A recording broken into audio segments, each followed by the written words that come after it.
Hi friends, నేనైతే అమ్మ వాళ్ళ ఇంటికి వచ్చానండి.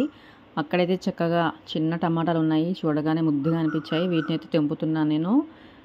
వీటిని ఏమంటారో నాకు తెలీదు. అమ్మని అడిగితే రాములక్కాయలు అంటారని చెప్పిందండి. ఇవి ఎక్కువగా విలేజ్లలో పంట పొలాల దగ్గర అయితే ఉంటాయండి. మనకి సిటీలలో కనపడటం అయితే చాలా తక్కువ, కానీ టేస్ట్ కూడా చాలా బాగుంటాయండి.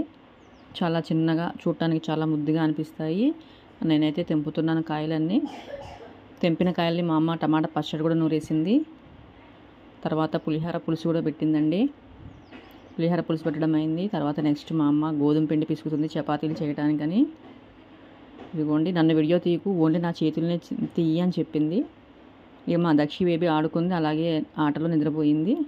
టీ పెట్టుకుంటున్నాను. ఇంకా సాయంత్రం 5 అయింది. టీ పెట్టుకోరా అని మా అమ్మ అయితే లేపిందండి. మా అమ్మ టీ పెడితే నాకు నచ్చదని చెప్పి, నువ్వే టీ పెట్టుకొని లేపి నన్ను టీ పెట్టుకో అని చెప్పింది. ఇదిగోండి, అలా టీ పెడుతుంటే నాకు ఇక్కడ బఠానీలు కనపడ్డాయి. బఠానీలు చూసైతే చాలా రోజులైంది. ఇవాళ అయితే ఇక్కడ చూశాను మా అమ్మ వాళ్ళ ఇంట్లో.